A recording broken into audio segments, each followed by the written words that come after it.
3 parts बताए थे, बाकी के पार्ट्स मैं आज आपको बताती हूँ ताकि आप इसे पूरा कंप्लीट पढ़कर समझकर अपने पेपर पे ज़्यादा से ज़्यादा मार्क्स ले सकें। अगर इस लेसन से रिलेटेड कोई भी क्वेश्चन आता है तो आप उसको अच्छे से लिख सकते हैं। इसके लिए आपको अच्छे से समझना जरूरी है, आपको याद करना जरूरी नहीं है, लेकिन आपको इस चीज़ को समझना बहुत जरूरी है। समझकर आप लिख सकते हैं। क्यों? क्योंकि ये हमारे भारत से जुड़ा हुआ है, हमारे भारत की राजनीति से जुड़ा हुआ है, हमारे भारत की फॉरेन पॉलिसी से जुड़ा हुआ है। और वही टॉपिक चल रहा था हमारा विदेश नीति। विदेश नीति में मैंने आपको पहले पंचशील बताया, जिसमें हम एक दूसरे की सहायता करेंगे, कोऑपरेटिव करेंगे, शस्त्र का उपयोग नहीं करेंगे।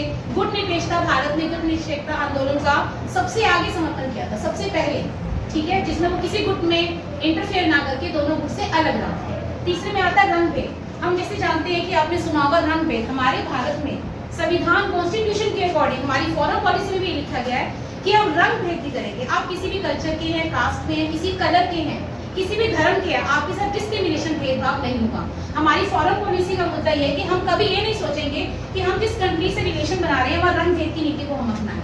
आप अफ्रीकन हैं, आप यूरोपियंस हैं, अगर आप भारत के साथ इकोनॉमी के साथ जुड़ना चाहते हैं, हमारे भारत के साथ जुड़ना चाहते हैं, तो हम वहाँ पे रंग भेद का कोई भी डिस्क्रिमिनेशन नहीं करेंगे। हम कोऑपरेटिव होकर अपने इकोनॉमिक स्टैंडर्ड को अप करेंगे और रिलेशंस ऑन करेंगे।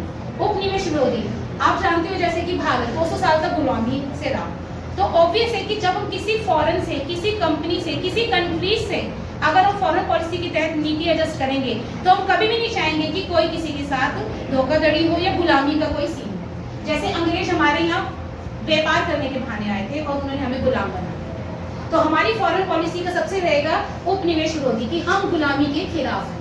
ना तो हम गुलाम बनना चाहते हैं और ना ही हम किसी को गुलाम बनाना चाहते हैं। ये बहुत नीट एंड क्लीन विदेश नीति गई थी हमारी दूसरी कंट्रीज के साथ, क्योंकि भारत ने खुद भुगता है। इसके बाद संयुक्त राष्ट्र का सशक्तिकरण। हम पूरे भारत को, संयुक्त राष्ट्र को, जो संयुक्त राष्ट्र संघ क्या है, संयुक्त राष्ट्र सशक्तिकरण का मतलब क्या है, यूएनओ, संयुक्त राष्ट्र ये चाहता है एक पूरे भारत को हम पूरे वर्ल्ड के साथ जोड़ना चाहते हैं।